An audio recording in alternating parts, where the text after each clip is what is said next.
Global temperatures hit a record high, melting ancient ice caps and unleashing a nightmare humanity wasn't prepared for. Deep beneath the ice, an ancient virus wakes up, contaminating the ocean and infecting the food supply. In Bangkok, former boxing champion Singh works a high-risk delivery job just to survive in a dying world. But when a shipment of infected fish hits the city's elite, the virus reaches its breaking point. Inside the city's top hospital, a wealthy executive suddenly vomits blood and dies on the table. Seconds later, his eyes turn pitch black, and he snaps back to life, ripping into the throat of the nearest nurse. Within minutes, total panic erupts. The virus spreads like wildfire through the halls, turning doctors and patients into bloodthirsty monsters.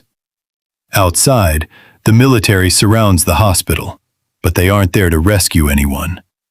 To stop the infection, officers open fire on desperate civilians trying to escape. Hearing the emergency broadcast at home, Singh realizes his girlfriend, Ren, a doctor, is trapped inside Ground Zero. He grabs his bike, dodges military gunfire, and sneaks straight into the death trap. Inside, power cuts out, plunging the blood-soaked hallways into pitch darkness. Singh relies on his brutal Muay Thai skills, using fists, kicks, and phone cords to smash through hordes of infected. Along the way, he saves a young boy named Buddy, who reveals the creature's only weak spot, the brain. Together, they climb up a scaffold outside the building, dodging zombified hands reaching out of shattered windows. But time is running out fast. Higher up in the military command center, general officers make a terrifying call. They are going to blow up the entire hospital with everyone inside. With a 30-minute timer ticking down on the explosives, a strike team invades the top floor to rescue the corrupt CEO who caused the mess. High above the chaos, Ren is hiding in a locked office, frantically watching security monitors as the building collapses into pure carnage. Singh and Buddy fight floor by floor to reach her, barely escaping a horde trapped inside an elevator shaft.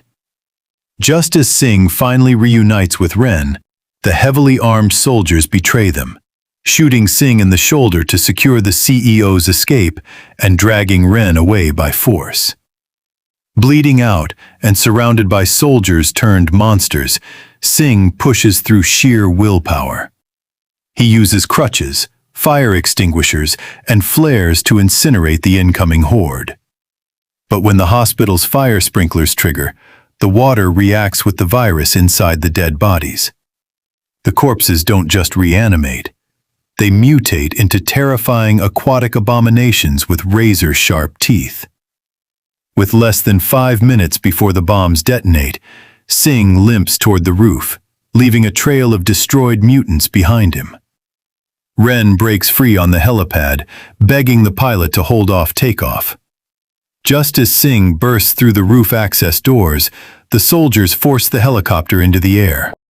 As the chopper ascends, Singh and Ren lock eyes one last time before a massive horde tackles him to the floor.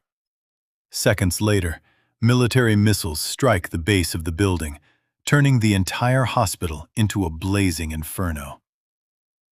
Months later, a grieving Ren sits in her peaceful hometown, believing Singh died in the blast. But beneath the charred rubble of Bangkok, a water tank hatch bursts open, and a lone, scarred survivor crawls out into the light. Please subscribe to the channel